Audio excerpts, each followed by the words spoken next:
da prosperidade. Isso não tem uma salvação para depois de morrer, não tem uma salvação eterna, não tem uma recompensa por você ser bom. A recompensa é agora. E normalmente em espécie, em dinheiro. O que o padre acha disso? Eu acho que as religiões elas sempre encontram uma forma de capturar o ser humano. Né? Sempre encontram uma forma de sequestrar o ser humano.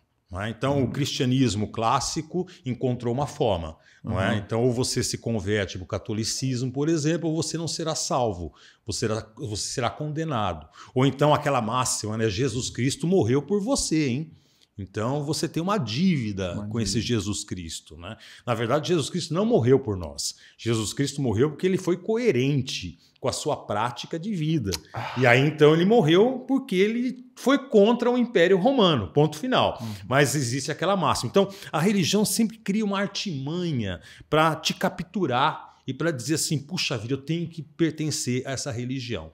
E com a chegada do neoliberalismo no Brasil, isso década de 90, mais ou menos, não é? Chega o consumo. Nós viramos consumidores, não é? E somos consumidos também. Não é?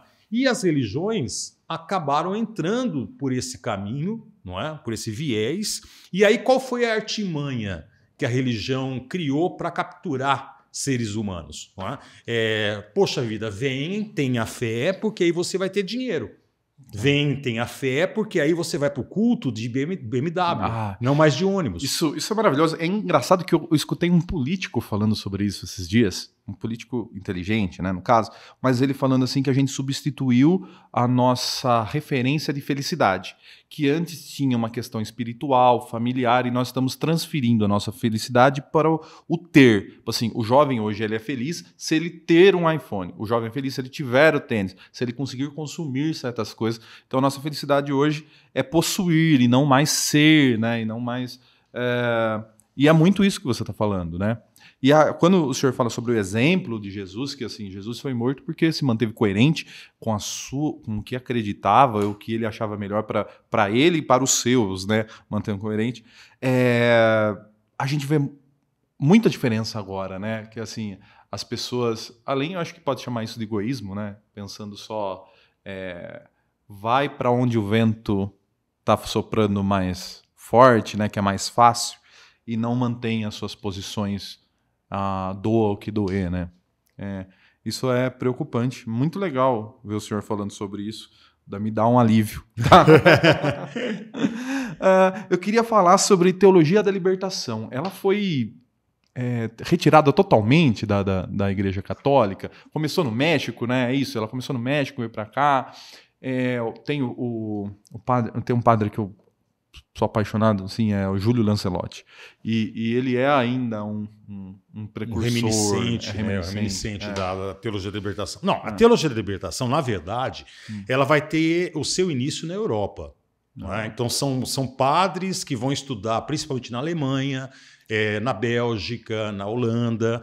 E nesses países nórdicos da Europa, já se tem uma teologia chamada teologia política.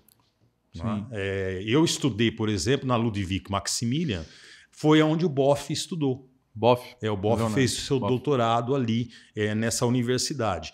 E então é nesse berço da teologia política que teólogos ou padres vão estudar, né, vão beber dessa fonte, e aí vão criar algo que não é muito original, mas é algo que realmente foi uma proposta nova, pelo menos na América Latina, que foi o diálogo entre teologia e economia, teologia e estrutura política, usando como mecanismo para entender a nossa economia o marxismo.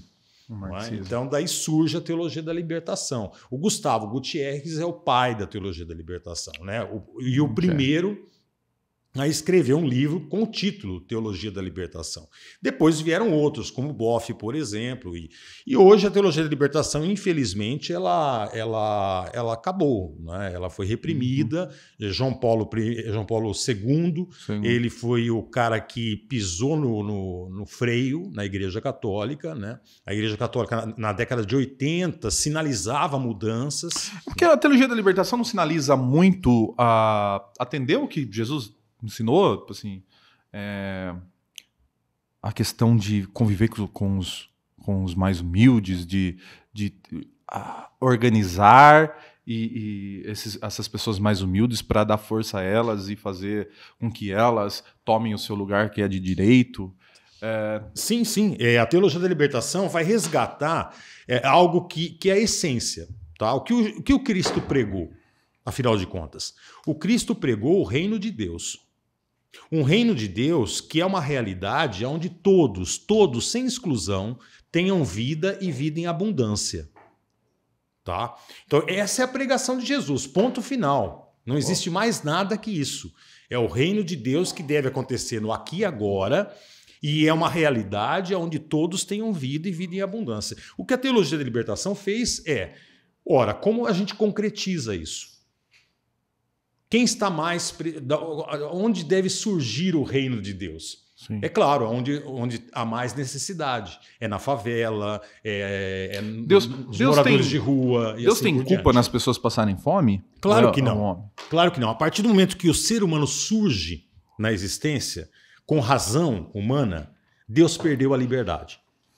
Deus é um ser sem liberdade. Porque a partir do momento que o Ed existe e ele pensa, Deus não tem mais o controle sobre você. Livre-arbítrio. É a liberdade. Liberdade. Livre-arbítrio é um conceito que diz assim, já existe o bem e o mal, então você escolhe. Eu acredito na liberdade. Não existe o bem e o mal pré-estabelecido. Nós é que criamos o bem e o mal.